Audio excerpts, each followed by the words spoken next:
먼저 기도드리도록 하겠습니다. 사랑과 은혜가 풍성하신 우리 하나님 아버지 감사합니다. 우리의 영혼을 값없이 구원하여 주시고 또 구원받은 이후에 지금 이 시간까지 우리의 생명을 주장하여 주시고 또 부족하고 연약하지만 우리의 신앙을 늘 인도하여 주셔서 우리가 지금 이 시간까지 신앙을 지키고 이 교회 안에 함께할 수 있음에 감사를 드립니다. 주님 오시기 얼마 남지 않았음을 알면서 살고 있습니다.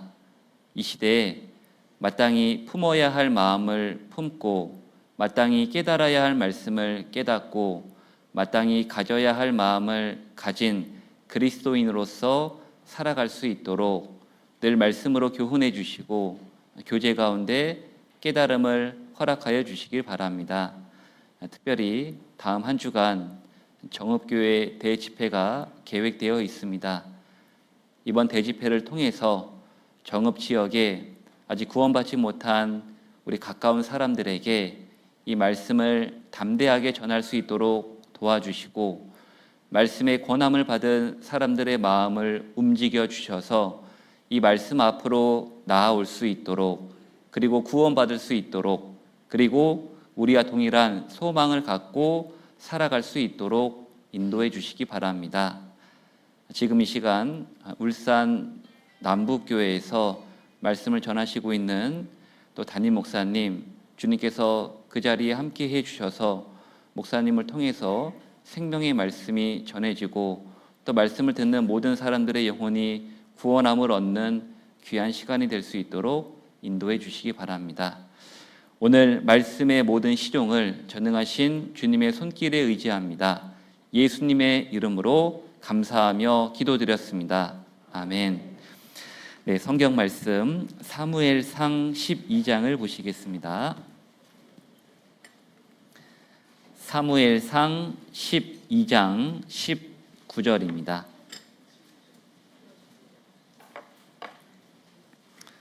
사무엘상 12장 19절부터 24절까지입니다. 사무엘상 12장 19절부터 24절까지 제가 먼저 읽어보겠습니다. 12장 19절입니다. 모든 백성이 사무엘에게 이르되 당신의 종들을 위하여 당신의 하나님 여호와께 기도하여 우리로 죽지 않게 하소서. 우리가 우리의 모든 죄에 왕을 구하는 악을 더하였나이다. 사무엘이 백성에게 이르되 두려워 말라. 너희가 과연 이 모든 악을 행하였으나 여호와를 좇는 데서 돌이키지 말고 오직 너희 마음을 다하여 여호와를 섬기라. 돌이켜 유익하게도 못하며 구원하지도 못하는 헛된 것을 좇지 말라. 그들은 헛되니라. 여호와께서는 너희로 자기 백성 삼으신 것을 기뻐하신 고로 그 크신 이름을 인하여 자기 백성을 버리지 아니하실 것이요. 나는 너희를 위하여 기도하기를 쉬는 죄를 여호와 앞에 결단코 범치 아니하고 선하고 의로운 도로 너희를 가르칠 것인즉 24절은 함께 읽어보겠습니다. 너희는 여호와께서 너희를 위하여 행하신 그 큰 일을 생각하여 오직 그를 경외하며 너희의 마음을 다하여 진실이 섬기라. 네, 반갑습니다. 92년 10월에 구원받은 권혁필 형제라고 합니다. 구원은 인천교회에서 학생 때 받았고요. 그리고 집이 이사하면서 일산에서 신앙생활을 하다가 일산에서 자립한 고향교회로 가게 되었습니다. 고향교회에서 신앙생활을 하다가요. 2019년 1월 달로 교회 부름을 받고 바로 익산으로 내려와서 익산에서 신앙생활하고 있습니다. 정읍 교회는 여러 번 방문했던 것 같습니다. 교사 모임도 여러 번 있었던 것 같고요. 또 그 외에 방문할 일이 있어서 방문했었던 기억이 납니다. 정읍교회도 다음 주부터 대집회가 있더라고요.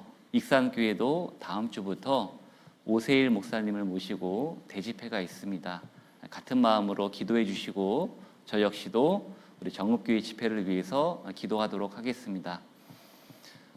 정읍 형제 자매님들은 동계 수련회 때 이렇게 많이 뵀을 것 같습니다. 익산에 오셔서 함께 동계 수련회를 진행했는데요. 가까우면서도 거리가 좀 있네요. 같은 권역인데도 1시간 정도 걸린 것 같습니다. 아무튼 익산 교회도 잘 아시다시피요. 열심히 복음을 전하고 있습니다. 지금은 1000명이 조금 넘는 것 같습니다. 성도들이요.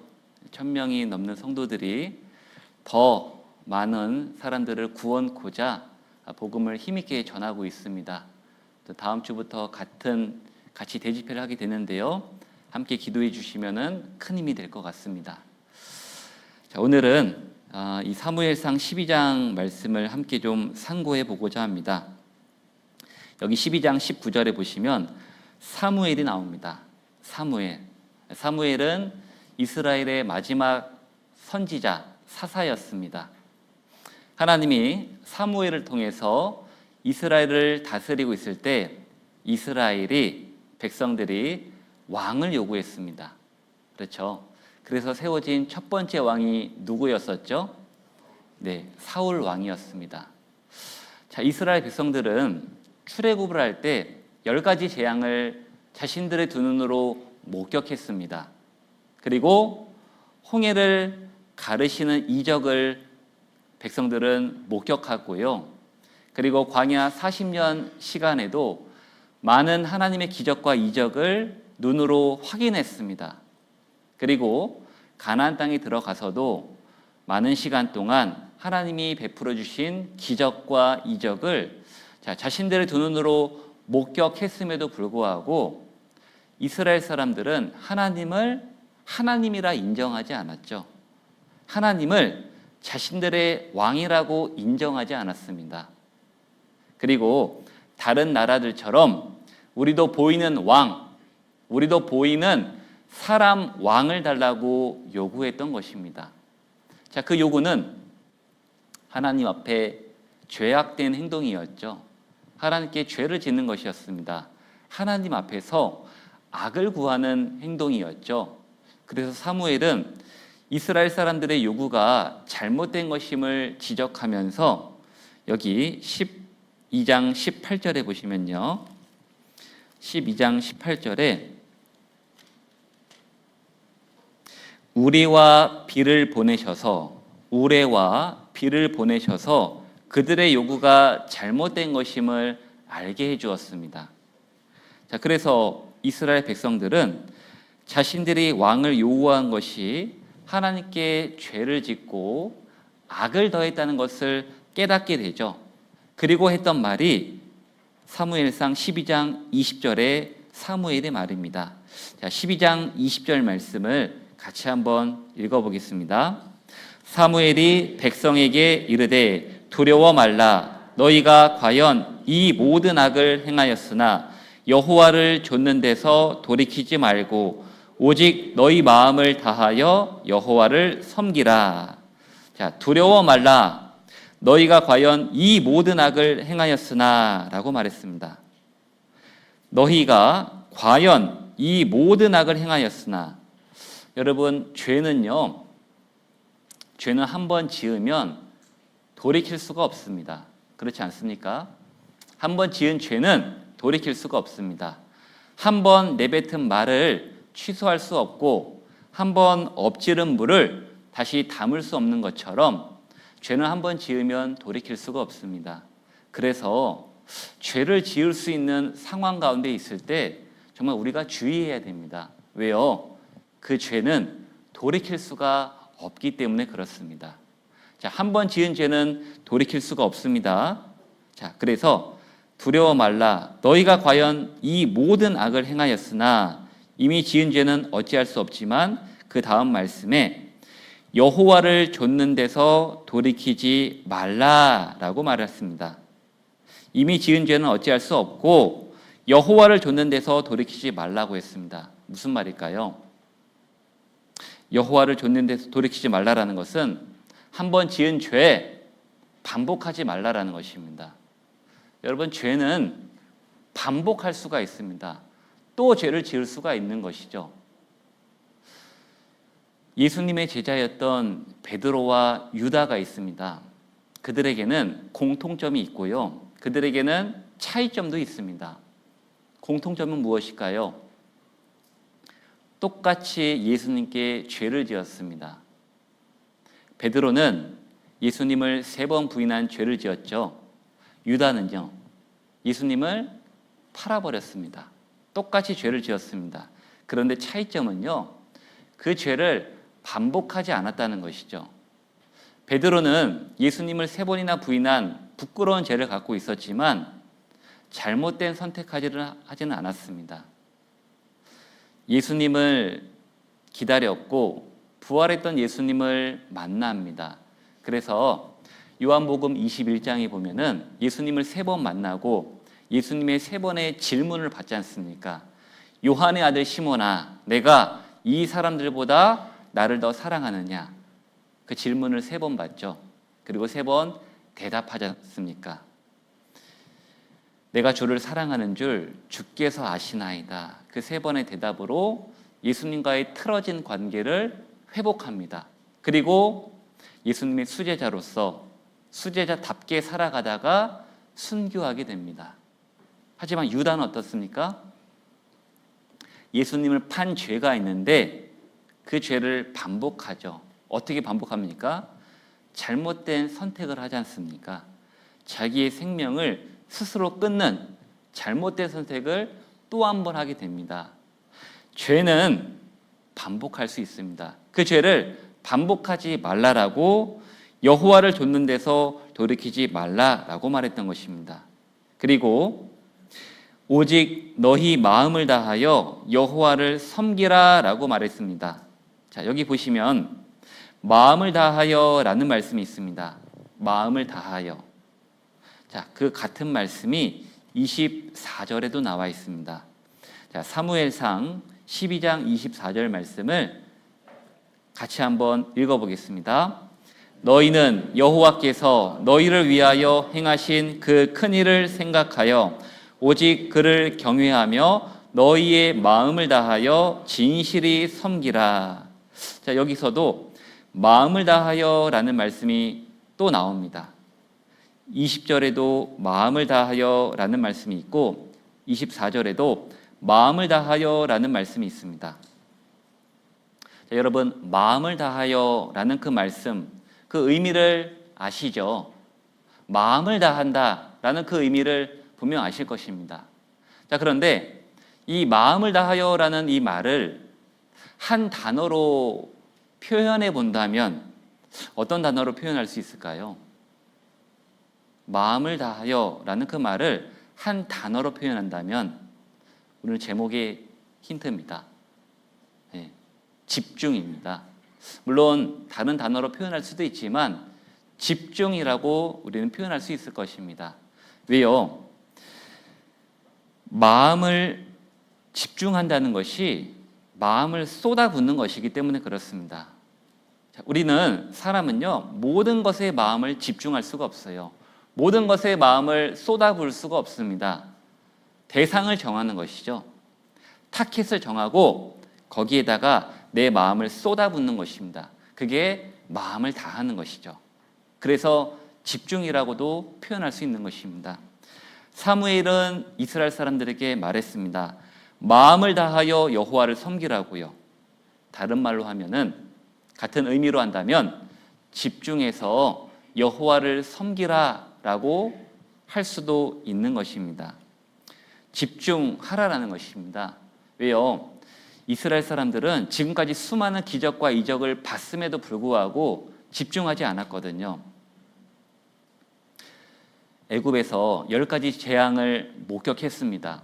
홍해가 갈라지는 이적을 봤습니다. 광야 40년 시간 많은 기적과 이적을 봤습니다. 가나안 땅에서 350년간 많은 기적과 이적을 봤음에도 불구하고 집중하지 않았기 때문에 하나님을 하나님이라고 인정하지 않았던 것입니다. 여러분, 우리도 마찬가지입니다. 집중하지 않으면 보고 있어도 보지 못합니다. 내가 무언가를 보고 있어도요, 마음이 다른 곳에 있으면요, 봤음에도 불구하고 무엇을 봤는지 기억을 못합니다. 그렇지 않습니까? 듣고 있어도 마음을 다른 곳에 품고 있으면 들리지 않는 거예요. 보고 있어도 볼 수 없고 듣고 있어도 들을 수가 없는 것입니다. 왜요? 집중하지 않았기 때문에 그렇습니다. 특별히 우리가 또 언제 그런 것을 느끼냐면요, 기도할 때 그런 것 같습니다. 밤에 주무실 때 다 기도하시죠. 기도하고 있는데 한참 기도하고 났는데 다른 생각에, 다른 길로 빠져 있을 때가 많이 있지 않습니까? 그렇지 않습니까? 기도하고 있는데 내가 왜 이런 생각하고 있지? 그럴 때가 많다라는 것입니다. 여러분, 조지 밀러라는 사람을 아실 것입니다. 조지 밀러. 그 조지 밀러 앞에 늘 붙는 수식어가 있습니다. 어떤 조지 밀러. 혹시 아십니까? 5만 번 기도 응답받은 조지 밀러라는 말을 합니다.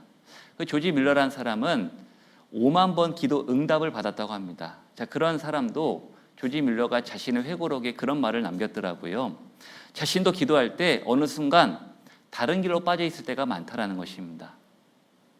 위로를 받았습니다. 조지 밀러라는 사람도 기도할 때 다른 길로 빠질 때가 많구나. 그래서 그 밀러가요, 다른 길로 빠지지 않기 위해서 행했던 것이 있다라고 합니다. 기도하기 전에요. 무엇을 했을까요? 성경을 읽었다고 합니다.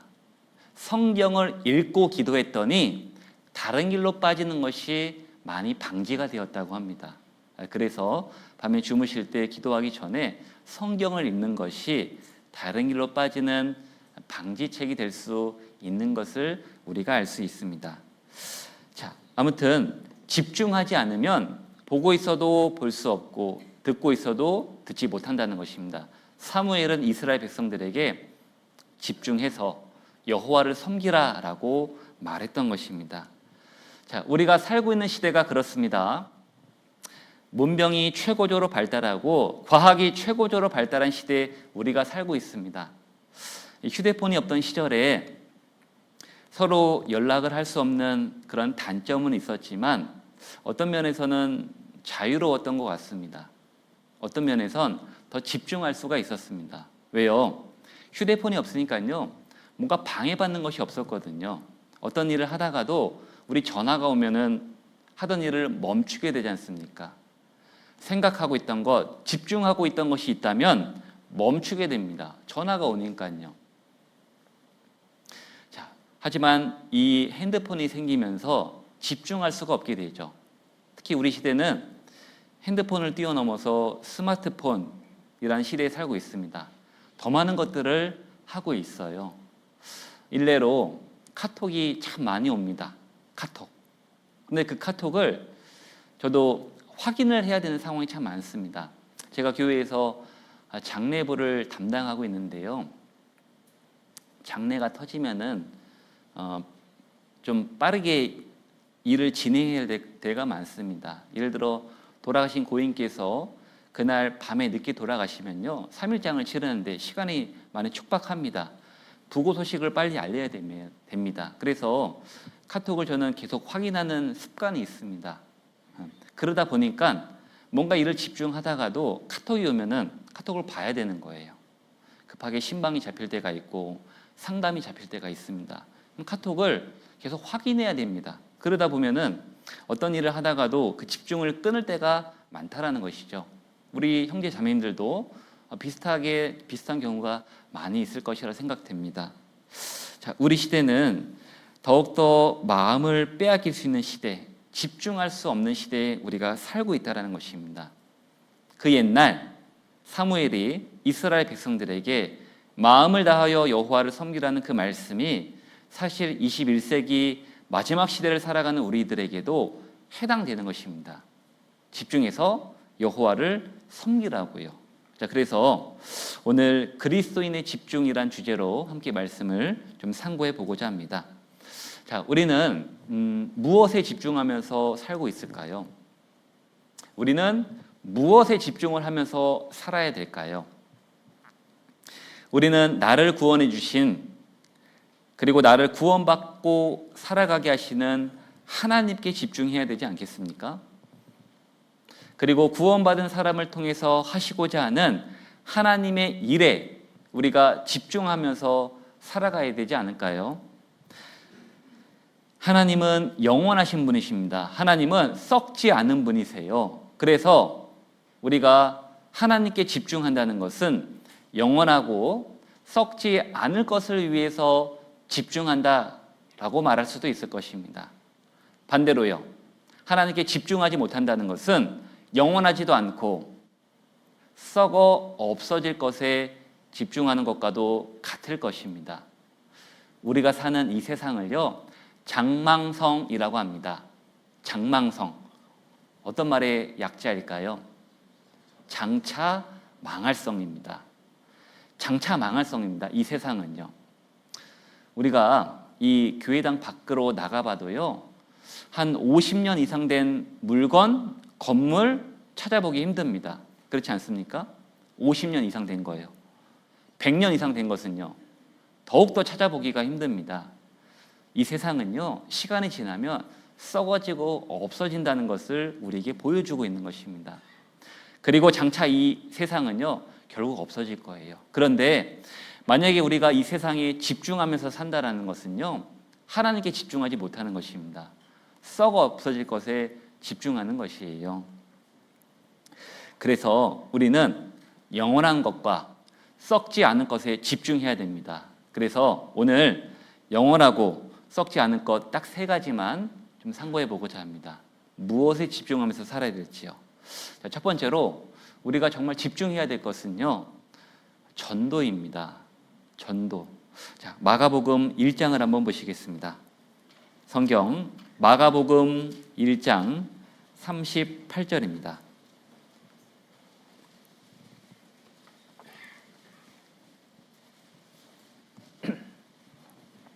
마가복음 1장 38절입니다.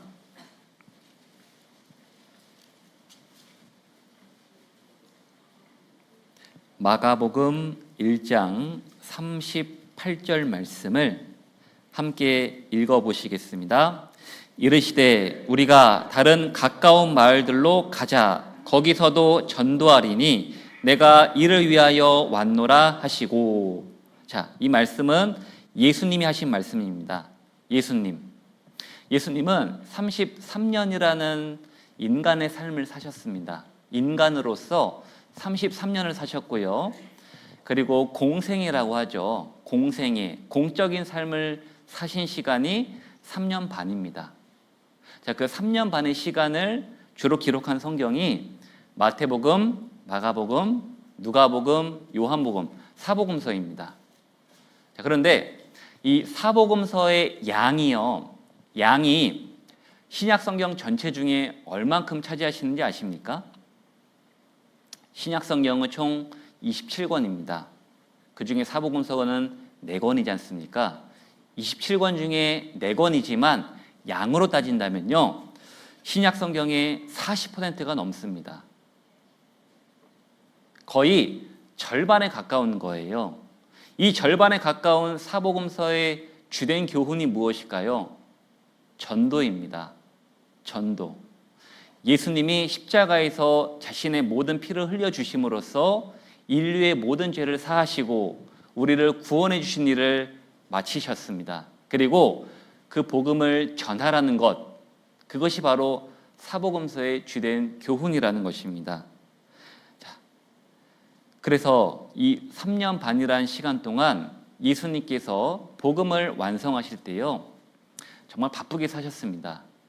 성경 어느 구절에는 식사할 겨를도 없이 사셨다라는 말씀도 있습니다. 이적을 보이시고 병자들을 고치시고 제자들을 가르치시고 그리고 종교 지도자들의 죄를 지적하십니다. 자, 그리고 그런 바쁜 가운데서도 가장 중요시했던 것이 무엇이냐? 전도라는 것입니다. 여기 말씀에도 내가 이를 위하여 왔노라 라고 말씀하셨지 않습니까? 예수님도요, 내가 이를 위하여 왔노라, 전도하러 왔노라 라고 말씀하신 것입니다. 자, 우리는 구원받고 교회 안에서 다양한 모습으로 신앙생활을 합니다. 내가 속한 구역에서, 내가 속한 회에서, 내가 속한 봉사부서에서 다양한 교제와 봉사를 하면서 살아갑니다. 혹 내가 속한 구역과 내가 속한 봉사부서가 아니더라도 우리는 같은 교회 식구니까요, 많은 분들과 다양한 교제를 하면서 살아갑니다. 자, 그런데요, 그 많은 신앙생활의 모습 중에서 가장 집중해야 될 것이 무엇이냐면요, 전도라는 것입니다. 누군가 우리에게, 구원받지 않은 사람이 우리에게 신앙생활 왜 하세요? 라고 물어보면 우리 어떻게 대답해야 될까요? 왜 말씀 들으세요? 왜 기도하세요? 왜 교제하세요? 왜 봉사하세요? 라고 물어보면 어떻게 대답해야 될까요? 전도하기 위해서 아닐까요? 우리가 말씀을 듣는 것도, 우리가 함께 기도하는 것도, 모여서 교제하는 것도요, 그리고 봉사하는 것도 전도하기 위해서 우리는 모든 것들을 하고 있는 것입니다. 이전에 유행했던 복음성가 중에 이런 복음성가가 있죠. 당신은 사랑받기 위해 태어난 사람, 당신의 삶 속에서 그 사랑 받고 있지요. 그 찬양을 들었을 때, 그래, 내가 사랑받기 위해 태어났지, 내가 구원받기 위해 태어났지. 맞습니다. 인생의 첫 번째 목적은 구원받기 위해서입니다. 구원을 못 받으면 인생의 많은 것들을 이루었다고 할지라도 다 부질없는 것이지 않습니까? 사랑받는 것이 인생의 목적이었습니다. 그런데 그 이후에 또 다른 찬양이 나오더라고요. 당신은 사랑받기 위해, 그리고 그 사랑 전하기 위해 주께서 택하시고 이 땅에 심으셨네. 또 하나의 열매를 바라시며, 구원받고 사랑받는 것이 끝이 아니었구나, 이거 전하라고, 이 사랑 전하기 위해서 내가 있는 것이구나 라는 것을 생각하게 되었습니다. 자, 우리가 신앙생활 할 때요, 이 전도에 집중하지 못하고 다른 것에 집중할 때가 참 많은 것 같습니다. 함께 모여서 교제하는 것도 좋습니다. 함께 모여서 봉사하는 것도 참 좋죠. 말씀을 많이 읽고 듣고, 어떤 분들은 필사도 하십니다. 그리고 매일매일 우리 조각 말씀도 보시고 다 좋습니다. 다 좋은데요, 우리가 전도를 등한히 하거나 전도를 집중하지 못하면요, 정말 중요한 것을 놓치고 있는 것입니다. 그렇지 않습니까? 예수님도 거기서도 전도하리니 내가 이를 위하여 왔노라 라고 말씀하셨습니다. 예수님도 전도에 집중하셨어요. 그렇다면 우리는요, 더 집중해야 되지 않겠습니까? 예수님도 집중하셨다면 우리는 말할 것도 없는 것입니다. 정말 전도에 집중해야 된다는 것입니다. 우리가 또 왜 전도에 집중해야 되는지 알 수 있는 것이 있습니다. 무엇을 통해 알 수 있냐면, 우리의 또 다른 이름, 우리에게 또 다른 이름이 있거든요. 우리의 또 다른 이름, 그리스도인이란 이름을 통해서 우리가 왜 전도에 집중해야 될지를 알 수가 있습니다. 성경에 그리스도인이란 호칭으로 기록된 성경 말씀이 제일 처음에 있는 것이 사도행전 11장입니다. 한번 찾아보시죠. 사도행전 11장. 사도행전 11장 25절입니다.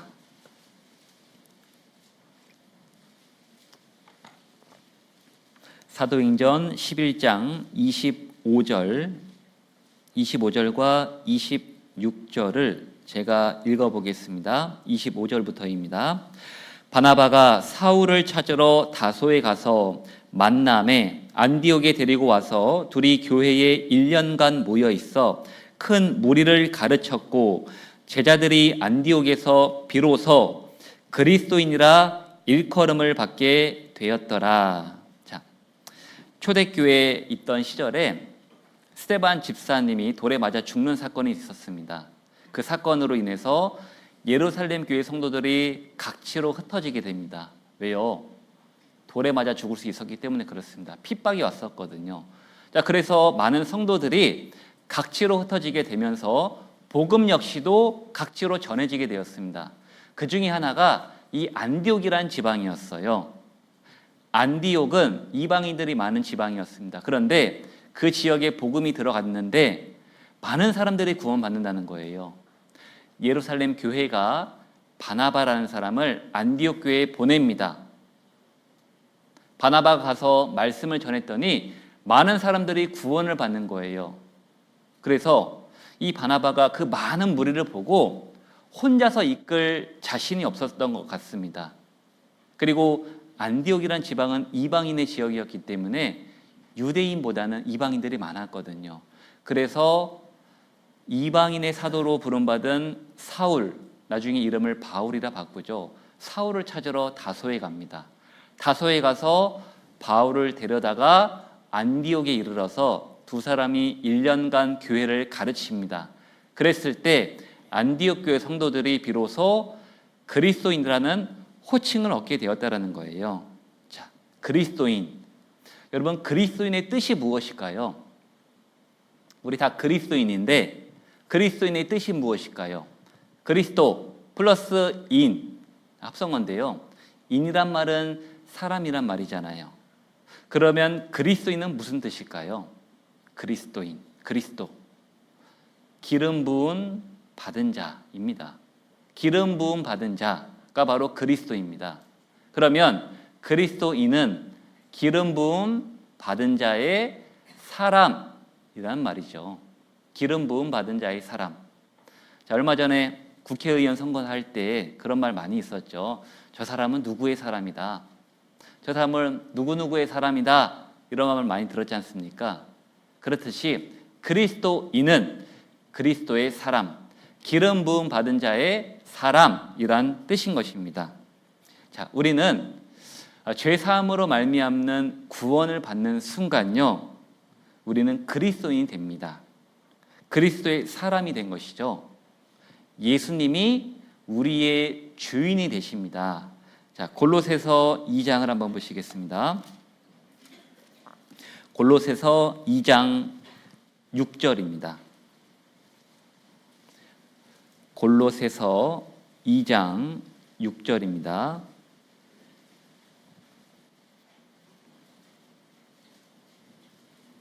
골로새서 2장 6절 말씀을 함께 읽어보시겠습니다. 그러므로 너희가 그리스도 예수를 주로 받았으니 그 안에서 행하되. 그리스도 예수를 주로 받았다. 그리스도 예수를 우리의 구세주, 우리의 주인, 우리의 주님으로 받았습니다. 왜요? 예수님이 아니면 우리가 천국에 갈 수가 없었지 않습니까? 예수님이 우리 대신 피 흘리고 죽어주심으로 말미암아 우리 죄가 사함받고 우리가 지옥에서 천국으로 옮기게 되었지 않습니까? 세상에 좋은 이름도 많고 아름다운 이름도 많습니다. 그런데 그 중에 가장 아름다운 이름은 그리스도인이란 이름인 것입니다. 왜요? 우주 만물을 창조하신 하나님이 아시는 이름이거든요. 하나님의 사랑을 올바로 깨달은 사람이 그리스도인이기 때문에 그렇습니다. 여기 계신 분들은 부모님께 받은 이름이 다 있습니다. 각자의 이름이 있죠. 그리고 또 하나의 이름이 있는 것입니다. 바로 그리스도인이란 이름인 것입니다. 자, 하나님이 아시고 기억하시는 이름, 그리스도인은 정말 영광스러운 이름인 것입니다. 여러분, 교회 다닌다고 다 그리스도인이 아닙니다. 그렇죠? 교회 다닌다고 그리스도인이라고 부르지 않습니다. 정말 거듭난 사람처럼 살아가는 사람에게 그리스도인이라고 말하는 것입니다. 안디옥 교회 성도들이 그리스도인이라는 호칭을 얻었다는 것입니다. 여러분, 그 호칭을 얻었다는 것은 구원받았기 때문에 그렇게 부르는 것은 결코 아닙니다. 실제로 그렇게 살았기 때문에 그리스도인이라고 하는 것이에요. 우리가 구원받았다고 해서 다른 사람들이 우리를 그리스도인이라고 불러주지 않습니다. 우리가 구원받아도 구원받은 것이 겉으로 드러나지는 않거든요. 바로요. 실제로 그렇게 살았을 때, 정말 예수님을 우리의 주인으로 모시고 우리가 예수님의 사람답게 살았을 때 다른 사람들이 우리를 그리스도인이라고 할 수 있는 것입니다. 자, 우리는 어떻습니까? 우리가 세상 사람들에게 그런 호칭을 얻고 있으십니까? 저 사람은 그리스도인이야. 저 사람은 그리스도의 사람이야. 라는 호칭을 우리가 얻어야 된다는 것입니다. 자, 그리스도인은 다른 사람들에게 그리스도인이라는 호칭을 얻어야 되는데 안디옥 교회 성도들이 그랬다는 것입니다. 우리가 다른 사람들에게 그리스도인이라는 호칭을 얻으려면요, 정말 그렇게 살아야 됩니다. 자, 우리가 어떻게 살아야 되는지 그리스도인이라는 호칭이 또 한 번 기록된 성경이 있거든요. 그 말씀을 통해서 그리스도인들이 어떻게 살아야 되는지, 어떻게 하면 주변 사람들에게 그리스도인이라는 호칭을 얻을 수가 있는지를 알 수가 있습니다.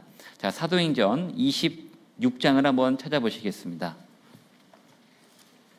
사도행전 26장 27절입니다.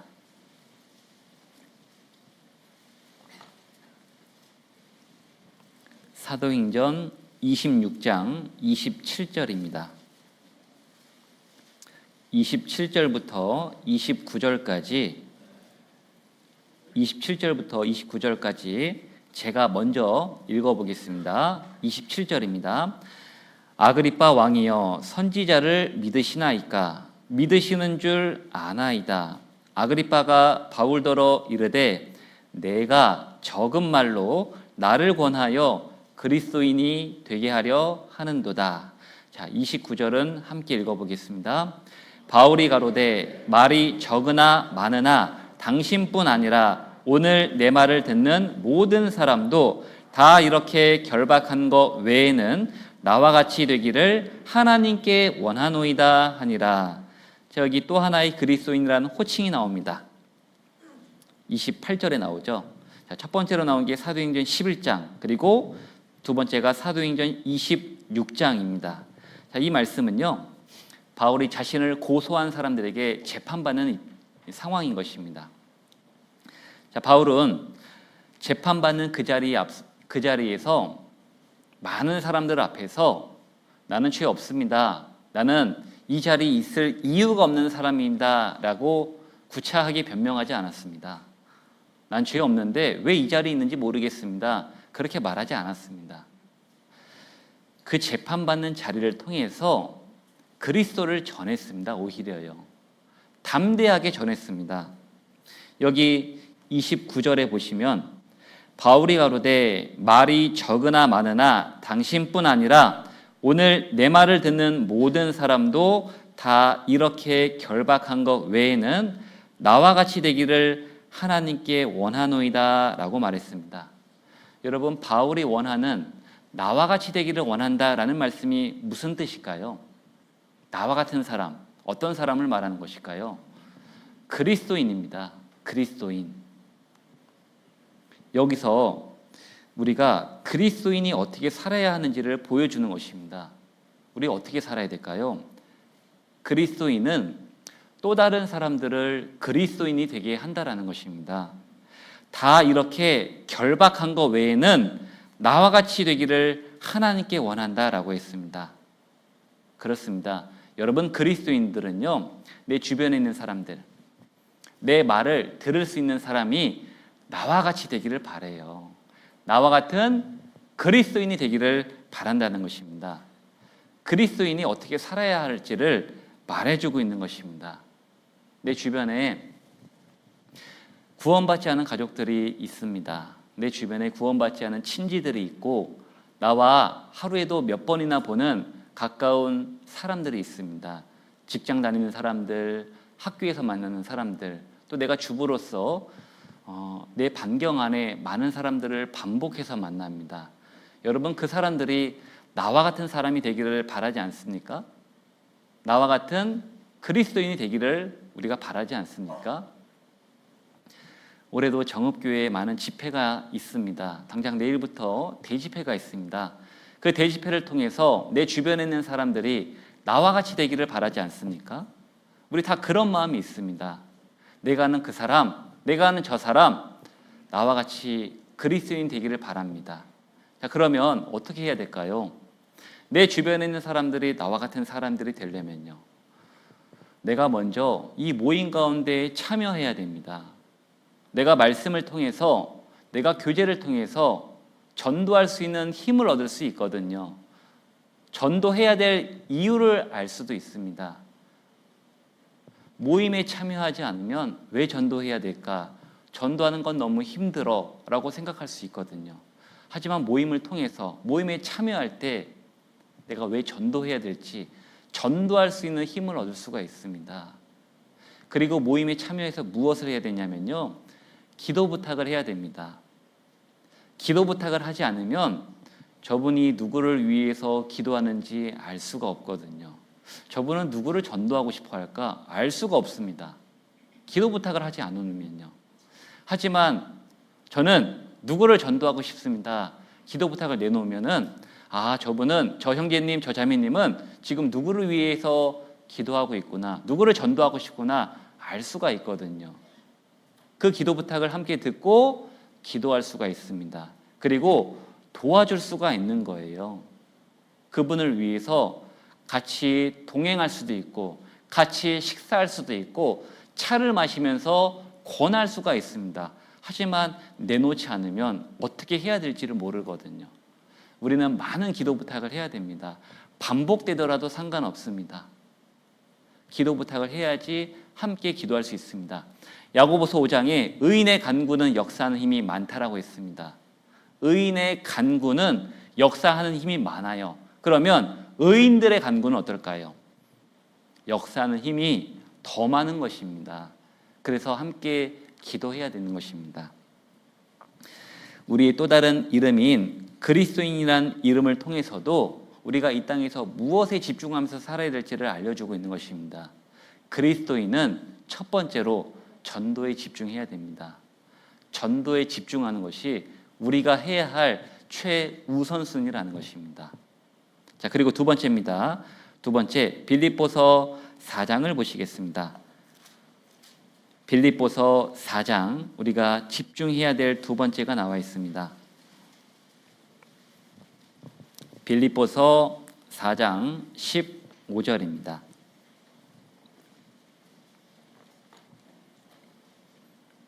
빌립보서 4장 15절 말씀을 함께 읽어보겠습니다. 빌립보 사람들아, 너희도 알거니와 복음의 시초에 내가 마게도냐를 떠날 때에 주고받는 내 일에 참여한 교회가 너희 외에 아무도 없었느니라. 자, 바울은 2차 전도 여행할 때요, 이 마게도냐 지방을 방문하게 됩니다. 그 중에서 첫 번째로 갔던 곳이 빌립보라는 성이었습니다. 빌립보에서 제일 먼저 구원받은 사람이 자주장사 루디아였습니다. 루디아가 구원을 받고 빌립보 감옥의 간수가, 그리고 그의 가족들이 구원을 받게 됩니다. 그래서 이 루디아와 감옥의 간수를 중심으로 빌립보 교회가 형성이 되었습니다. 자, 그런데 이 바울이 마게도냐를 떠나서 이 아가야 지방으로 갈 때 바울을 후원했던 교회가, 주고받는 일에 참여했던 교회가 바로 이 빌립보 교회였습니다. 참여했습니다. 그래서 그 빌립보 교회가 대형 교회로 성장하게 됩니다. 전도인이 많은 교회, 집사님들이 많은 교회가 빌립보 교회가 되었거든요. 자, 빌립보서 1장을 보시겠습니다. 1장 1절입니다. 1장 1절도 함께 읽어보겠습니다. 그리스도 예수의 종 바울과 디모데는 그리스도 예수 안에서 빌립보에 사는 모든 성도와 또는 감독들과 집사들에게 편지하노니, 여기 보시면 감독들과 집사들에게 라고 써 있습니다. 감독들은 말씀을 전하는 전도인을 말하는 것이고, 집사들은 말 그대로 교회 안에 집사님들을 말하는 것입니다. 빌립보 교회는 감독들이 있고 집사님들이 계시는 큰 대형 교회로 성장했다는 것입니다. 그 성장한 이유가 주고받는 일에 참여했기 때문에 그렇습니다. 바울을 후원했기 때문에 큰 교회로 성장할 수 있었던 것입니다. 자, 우리가 그리스도인이 집중해야 될 것이 이 말씀을 통해 알 수 있습니다. 무엇이냐면요, 우리가 무엇에 집중해야 되냐면요, 교회의 일에 집중해야 되는 것입니다. 집중한다, 교회 일에 참여하는 것입니다. 왜 우리는 교회가 하는 일에 참여하고 집중해야 될까요? 기독교의 역사가요, 2000년이 넘는 기독교의 역사가 참여하는 것으로 이루어졌거든요. 2000년 전에 예수님이 이루신 그 복음에 제자들이 먼저 참여했습니다. 12제자가 참여했습니다. 그리고 그 제자들을 통해서 3000명이 구원받고 5000명이 구원받고 참여합니다. 그 참여한 사람들로 인해서 또 복음이 전해지고 구원받은 사람이 또 참여하게 됩니다.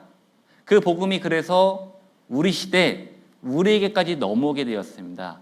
우리가 그래서 구원을 받고 이 교회 일에 참여하고 있는 것입니다. 우리가 참여한다는 것이 구체적으로 무엇을 말하는 걸까요? 말씀 들을 때 참여합니다. 주일날 이 시간에 정읍 지역에 있는 사람들, 구원받은 사람들은 다 이곳에 참여합니다. 그렇죠? 우리가 기도할 때 함께 기도합니다. 참여합니다. 교제할 때 함께 참여하고, 봉사에 참여하고, 전도에 참여하고, 헌금에도 참여합니다. 신앙생활은 참여하는 것입니다. 참여하는 것으로 지금까지 이루어졌거든요. 혼자서는 할 수가 없고 혼자서는 이뤄낼 수가 없기 때문에 함께 할 때, 함께 참여할 때 복음의 역사는 힘있게, 강하게, 빠르게 전해지는 것입니다. 그래서 교회 일에 참여하는 거예요. 자, 특별히 교회 일에 참여할 때 더 집중해야 될 것이 있습니다. 모든 교회가 집중하는 일들이 있습니다. 우리 교회가 올해 총회적으로 집중하는 일이 있죠. 무엇일까요? 수양관 숙소동 건축입니다. 모든 교회가 참여하고 있습니다. 자, 수양관이 없었다면 우리 전국에 230개의 교회가 있습니다. 230개요. 그 모든 교회가 함께 모일 수가 없습니다. 수양관을 통해서 많은 전국적인 모임을 합니다. 춘기 수양회, 그리고 다음 달부터 학예 수양회가 진행됩니다. 7번의 학예 수양회, 추계 수양회, 청년들이 모이는 동계 수련회, 그리고 전도인들은 5번 수양관에 모입니다. 전도인 수련회, 교사 수련회, 미디어 방송 문서 선교 수련회, 중고등부 수련회, 여러 가지 수련회를 교회 수양관에서 합니다. 수양관이 없다면 우리 함께 모일 수가 없는 것입니다. 이 수양관, 특별히 학예 수양회 때 가장 많은 사람들이 모입니다. 자, 그런데 이 학예 수양회를 할 때마다요, 수양관 인근에 있는 펜션이 다 예약이 된다고 합니다. 누가 할까요? 우리 교회 성도들이 다 하는 것입니다. 왜요? 숙소가 부족하거든요. 새로운 분을 모시고 갔는데 숙소가 모자릅니다. 익산도 타차수 때 전도할 분이 계셔서 막상 모시고 가면은 숙소가 없을 때가 많습니다. 새로운 분을 모시고 갔는데 그래도 조금이라도 편한 숙소에 모시고 싶지 않습니까? 숙소가 없어요. 그러다 보니까 인근의 펜션으로 나가는 것입니다. 자, 이 숙소 부족으로 우리가 수양관을 새로 건축하는 것입니다. 그 일은 몇몇 교회만으로는 안 되죠. 대규모 공사입니다. 큰 공사예요. 한두 교회가 참여하는 것으로는 안 됩니다. 전국에 있는 교회가 다 참여해야지 이루어질 수가 있는 것입니다. 교회 일은 이렇게 특별히 교회가 집중하고자 하는 일들에는요, 함께 참여해야 됩니다. 교회 학교 아이들부터 은장이 어르신들까지 다 참여해야 되는 것입니다. 참여할수록 그 일은 빠르게 진행되고 강하게 진행되거든요. 만약에 바울이 마게도냐 지방을 떠나서 아가야 지방으로 갈 때 빌립보 교회가 도와주지 않았으면 어떻게 됐을까요? 복음은 더디게 전해지는 거예요. 지지부진하게 전해지는 것입니다. 하지만 빌립보 교회가 힘껏 도왔습니다. 주고받는 일에 참여해 주었습니다. 그래서 바울이 힘있게 복음을 전할 수 있었던 것입니다. 그래서 교회 일에 모두가 다 참여해야 되는 것입니다. 자, 그런데 이 교회 일에 참여할 때 따라오는 것이 있어요. 따라오는 것, 바로 고난입니다. 고난이 따라오죠. 자, 아까 왜 우리가 전도에 집중해야 될지를 그리스도인이라는 이름을 통해 알 수 있었습니다. 마찬가지로 교회 일에 참여할 때 따라오는 것이 고난인데 왜 우리가 고난 받아야 되는지도 역시 그리스도인이라는 이름으로 설명할 수가 있습니다. 자, 베드로전서 4장을 한번 보시겠습니다. 여기 세 번째로 그리스도인이 나옵니다. 베드로전서 4장 12절입니다.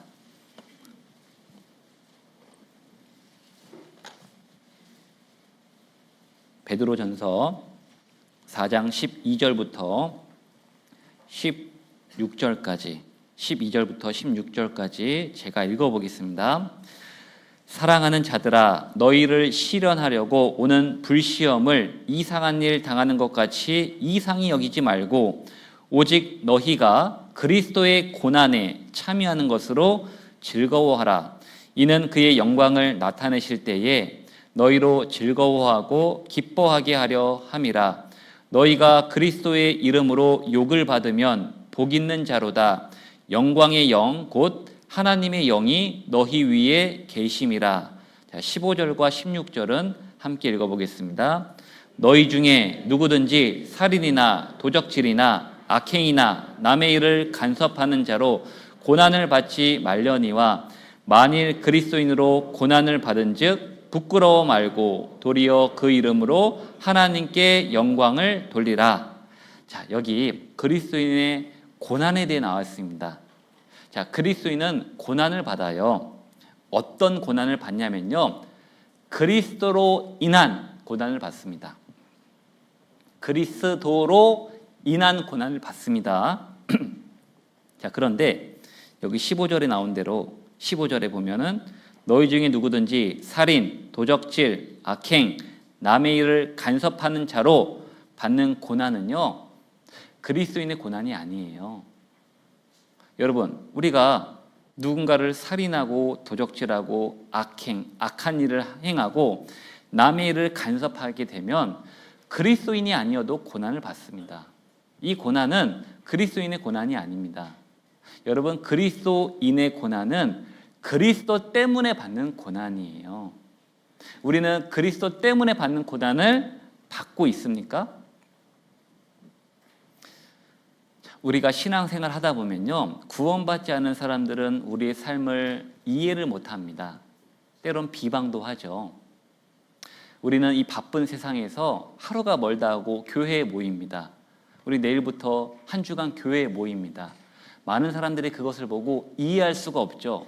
한 주간이나 간다고 오늘도 가고 내일도 가고 모레도 가고 계속 가지 않습니까? 사람들은 이해할 수가 없어요.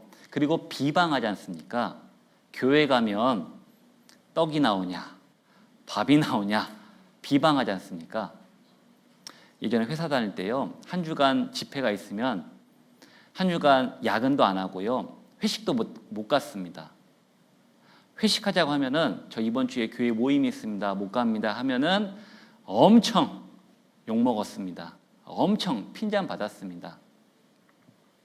무슨 교회를 한 주간이나 가냐고 비방을 받죠. 정말 떡이 나오냐 밥이 나오냐 그런 비방 많이 받았습니다.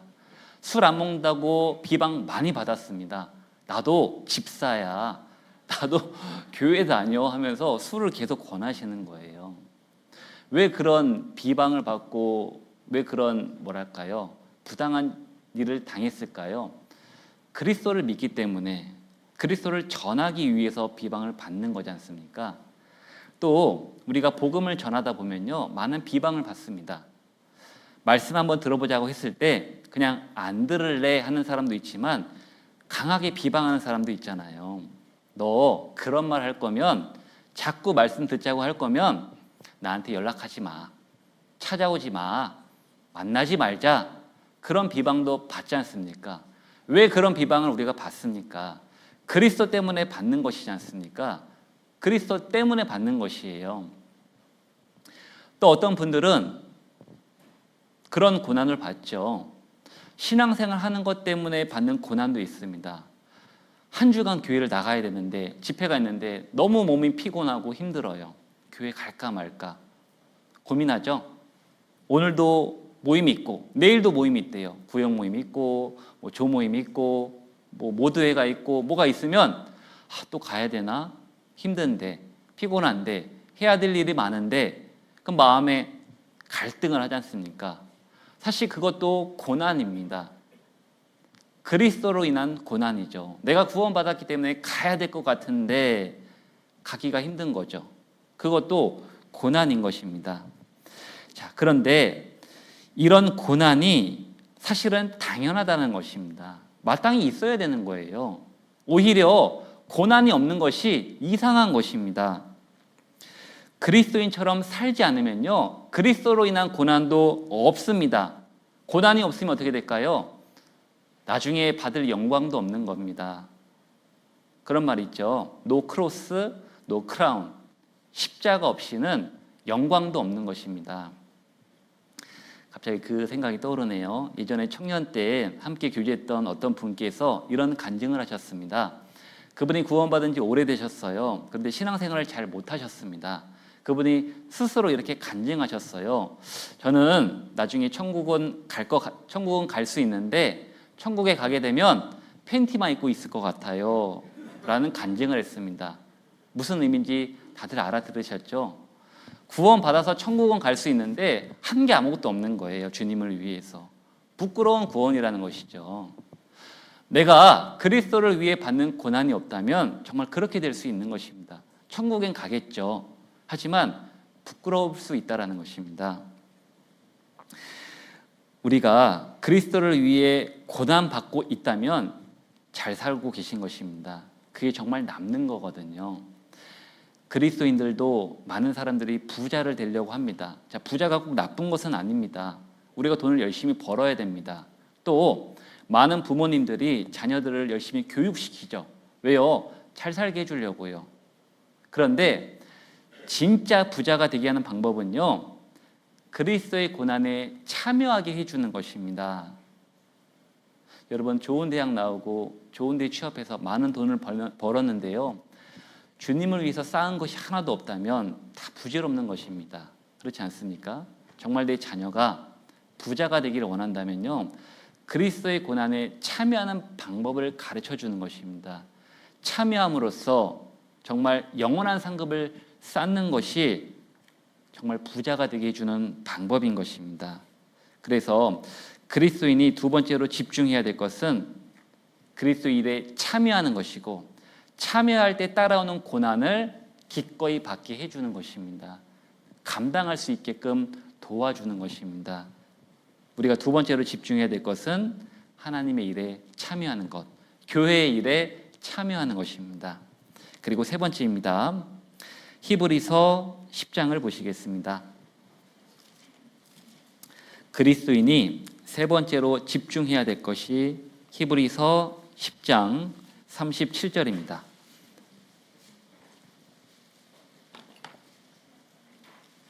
히브리서 10장 37절입니다. 10장 37절 말씀을 함께 읽어보겠습니다. 잠깐 후면 오시리가 오시리니 지체하지 아니하시리라.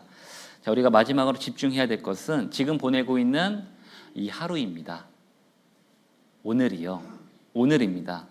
예수님은 방금 말씀하신 것처럼 정해진 시간이 된다면 정해진 시간이 도달한다면 지체하지 않고 오신다고 하셨습니다. 더 이상 기다려주지 않는 것입니다.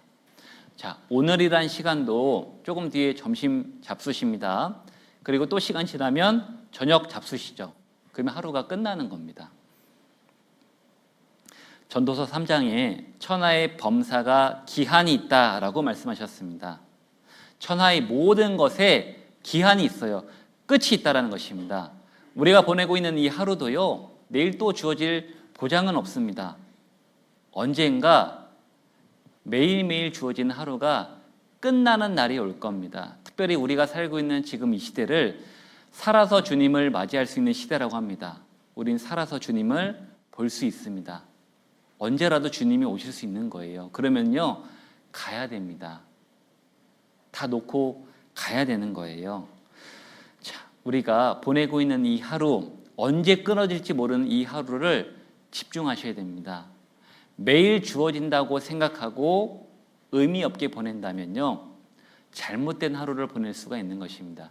성경에 하루를 잘못 보내서 큰 화를 입은 사람도 있고요, 단 하루였지만 정말 그 하루를 유익하게 보내서 천국에 가게 된 사람들도 있습니다. 잠깐 살펴보겠습니다. 민수기 14장입니다. 민수기 14장 34절입니다. 잘못된 하루를 보낸 사람들이 나와 있습니다. 민수기 14장 34절입니다.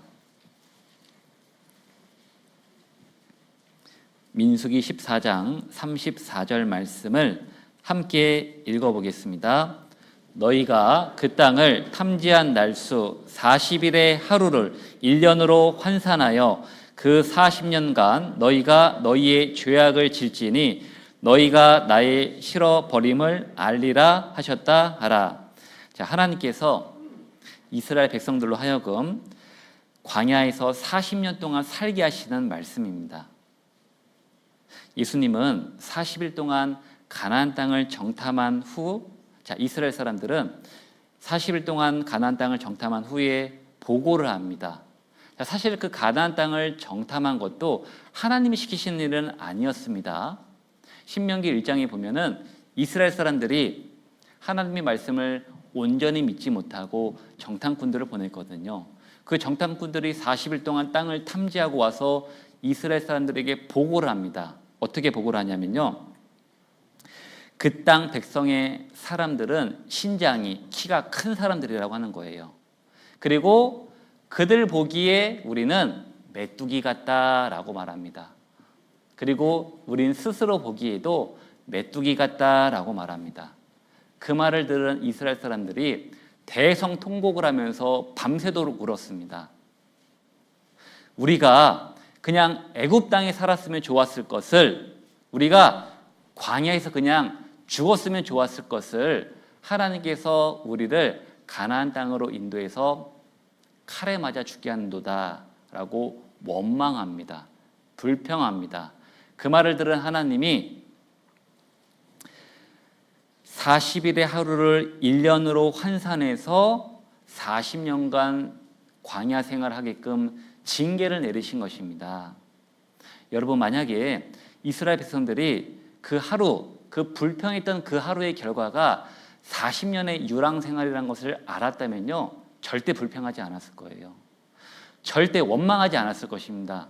그런데 그 하루의 결과를 간과했던 것이죠. 가볍게 봤던 것입니다. 자, 우리가 보내는 하루도 마찬가지입니다. 지금 보내고 있는 이 하루를 너무 가벼이 여기고 불평하고 원망한다면, 잘못된 일을 행한다면요, 큰 징계가 올 수도, 큰 잘못된 상황이 올 수도 있다는 것입니다. 아담과 하와가 그랬습니다. 아담과 하와가 하나님이 먹지 말라고 한 선악과를 먹은 그날의 결과는 모든 인류를 죄인으로 만들어 버렸습니다. 그 하루의 결과가 그랬다는 것입니다. 그리고 다윗은 자신의 부하들이 열심히 전쟁하고 있을 때 한가롭게 낮잠 자고 일어나서 간음죄를 지었지 않습니까? 그 일의 결과는 엄청났죠. 다윗은 아들에게 쫓겨서 도망을 가게 되고 아들은 비참하게 죽임을 당하게 됩니다. 그 원인이 하루였습니다. 아나니아와 삽비라 부부가 있습니다. 두 부부가 땅값 일부를 감추고 성령을 속이려다가 어떻게 됐습니까? 둘 다 죽게 되었습니다. 그 하루에 있었던 결과였습니다. 여러분, 하루에 있었던 결과는요, 그날 하루로 끝나지 않는 것도 있습니다. 그 사람에게 수십 일, 그 사람에게 수십 년의 영향을 미칠 수도 있고요. 어떤 경우는 그 사람에게 죽을 때까지도 영향을 미칠 수가 있습니다. 또 어떤 경우는요, 죽어서도 영원까지 영향을 미칠 수 있는 것입니다. 가룟 유다가 그랬지 않습니까? 예수님을 팔아버렸습니다. 그리고 스스로 잘못된 선택을 했죠. 그날, 그 하루의 결과로 영원까지 영향을 미쳤던 것입니다. 우리가 보내고 있는 하루가 중요한 것입니다. 그래서 집중해야 되는 것이죠. 자, 반대로 하루를 잘 보낸 사람이 있습니다. 누가복음 23장을 보시겠습니다. 누가복음 23장 39절입니다. 정말 의미 있는 하루를 보낸 사람이 나와 있습니다. 누가복음 23장 39절입니다. 39절부터 43절까지 제가 먼저 읽어보겠습니다. 39절입니다. 달린 행악자 중 하나는 비방하여 가로되 내가 그리스도가 아니냐 너와 우리를 구원하라 하되 하나는 그 사람을 꾸짖어 가로되 내가 동일한 정죄를 받고서도 하나님을 두려워 아니하느냐 우리는 우리의 행한 일에 상당한 보응을 받는 것이니 이에 당연하거니와 이 사람의 행한 것은 옳지 않은 것이 없느니라 하고 가로되 예수여 당신의 나라에 임하실 때에 나를 생각하소서 하니. 자, 43절은 함께 읽어보겠습니다. 예수께서 이르시되 내가 진실로 내게 이르노니 오늘 내가 나와 함께 낙원에 있으리라 하시니라. 여러분, 성경의 인물 가운데 최고의 하루를 보낸 사람을 꼽는다면 이 사람이지 않을까 싶습니다. 이 강도이지 않을까 싶어요. 이 강도는 처음에 십자가에 달렸을 때 다른 강도와 함께 예수님을 욕했던 사람이었습니다. 그런데 예수님은 십자가에 못 박히면서도 다른 사람들에게 조롱과 욕설을 받으면서도 그런 말을 했잖아요. 저희를 사하여 주옵소서 자기의 하는 것을 알지 못하니이다. 그런 말씀을 하셨거든요. 그 말을 들은 강도가요, 이상하다 생각하지 않았겠습니까? 왜 예수님이란 분은 왜 자신을 욕하고 자신을 십자가에 못 박은 사람들을 용서해달라고 할까? 예수님에 대해 생각했던 것입니다. 비록 강도는 죽는 순간이었지만 예수님에게 집중했어요. 왜 예수님은 저런 말씀을 하실까? 그 생각의 결과는 예수님은 하나님이었다는 것, 그리고 나는 죄인이라는 것, 그리고 나는 천국을 간구해야 된다는 것을 깨달았던 것입니다. 그 강도는요, 평생을 예수님도 모르고 죄만 짓고 살았습니다. 그런데 그 마지막 그 하루를요, 정말 집중했던 것입니다. 정말 유익하게 보냈던 것입니다. 그 결과는 영원한 천국으로 들어가는 것이었습니다. 성경에서 그 하루를 정말 유익하게 보낸 사람들이 많이 나와 있습니다. 여리고성의 기생 라합 알고 계시죠? 라합은요, 정탐꾼들을 숨겨주었습니다. 그 결과가 무엇이었습니까? 자신의 가족들이 여리고성에서 구원을 받습니다. 그리고 라합은요, 예수님의 족보에 오르게 됩니다. 예수님의 족보에 오른 여인이 딱 4명 있습니다. 그 중에 한 명으로 기록됩니다. 라합은 다윗 왕의 고조 할머니가 되거든요. 그 하루에 있었던 결과였습니다. 또 빌립보 감옥의 간수, 그 간수는요, 감옥문이 열렸음에도 도망가지 않은 바울과 실로 앞에 무릎을 꿇고 물어봅니다. 내가 어떻게 하여야 구원을 얻을 수 있으리까?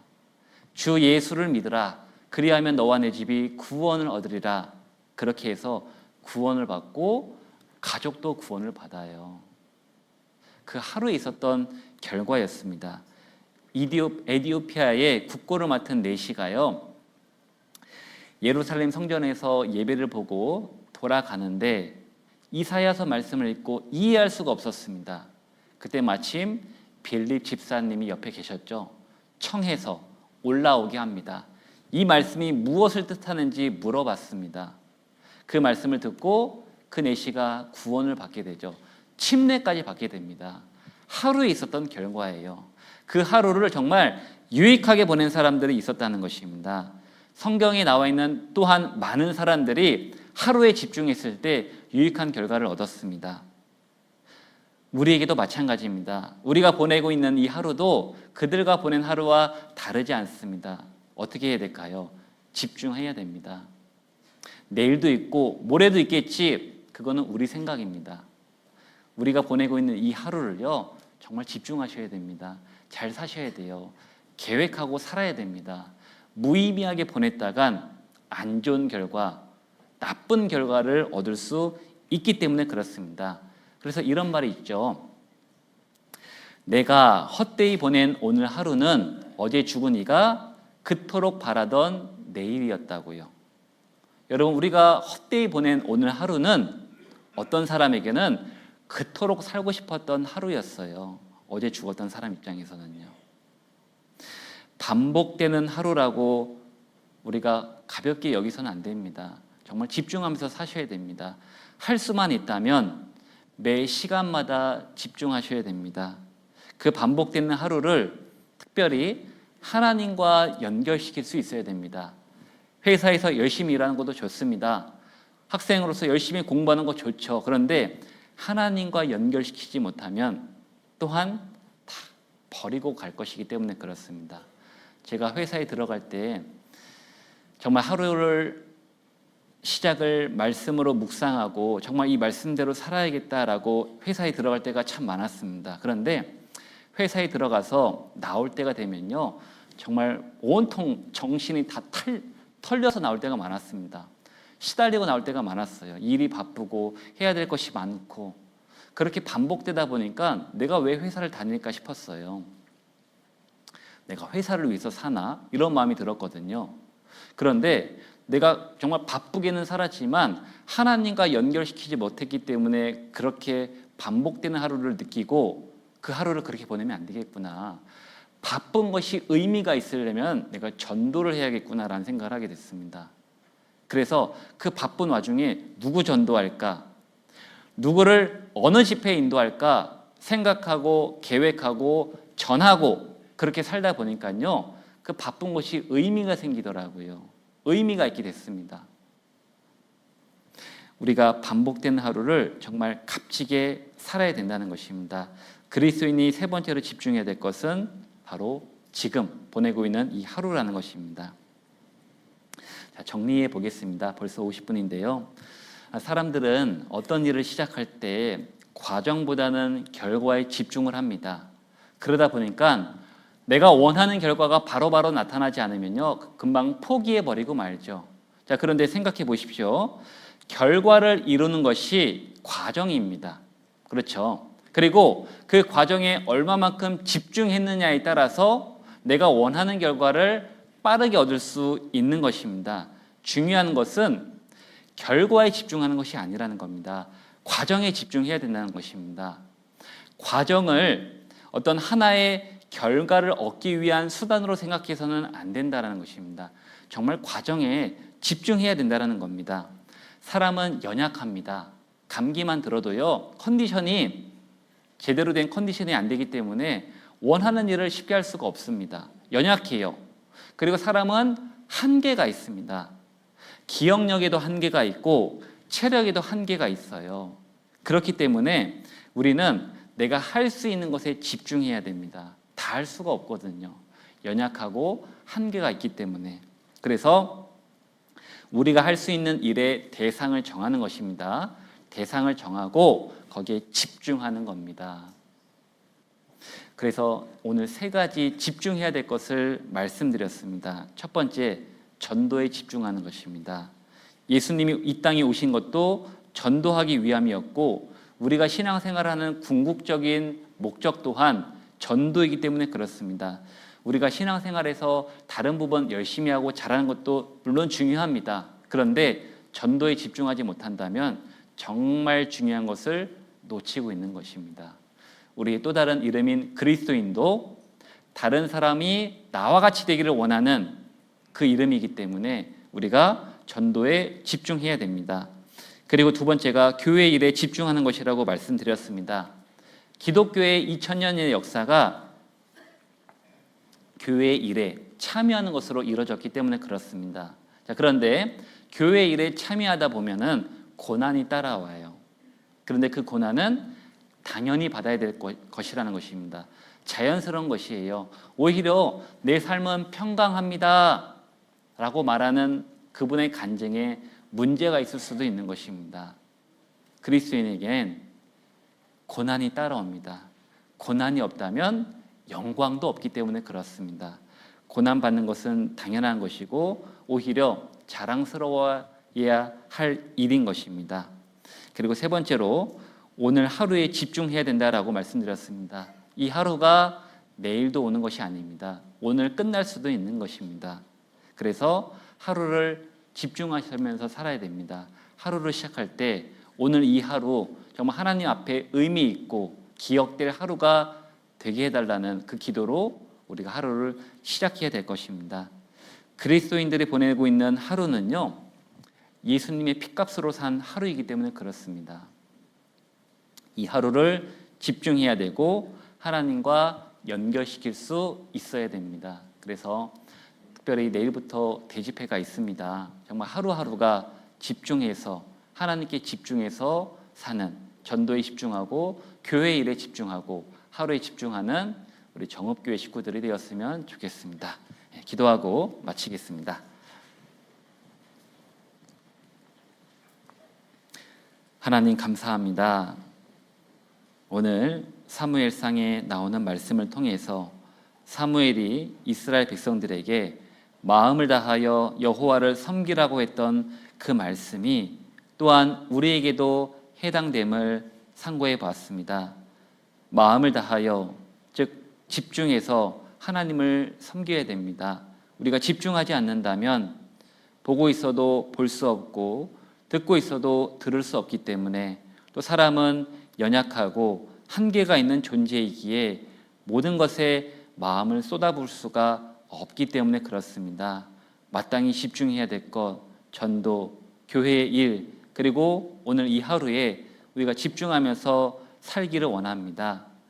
그렇게 살고 나중에 주님 앞에 섰을 때 잘하였도다, 착하고 충성된 종아 라는 칭찬을 우리 모두가 받을 수 있도록 인도해 주시기 바랍니다. 내일부터 대집회가 있습니다. 아직 남은 시간 동안 우리 주변에 말씀을 듣지 못하고 또 말씀을 모르는 사람들에게 또 말씀을 거부하는 사람들에게 다시 한번 이 말씀을 간절한 마음으로 전할 수 있도록 우리의 손과 발을 사용해 주시고 말씀의 권함을 받은 사람들이 이 말씀 앞에 모두 나아올 수 있도록 그리고 구원받을 수 있도록 인도해 주시기 바랍니다. 해외에서 복음을 전하고 있는 선교사님들과 그의 가족들 그리고 많은 동역자들이 있습니다. 그들에게도 하나님의 은혜와 자비가 늘 함께해 주시기를 바라고 또 복음 들고 나갔사오니 복음으로 흥할 수 있도록 많은 사람들에게 복음을 전할 수 있는 시간이 될 수 있도록 도와주시기 바랍니다. 이후에 있는 모든 것도 온전히 주님의 손길에 의지합니다. 언제나 우리를 사랑하시는 고마우신 예수님의 이름으로 감사하며 기도드렸습니다. 아멘.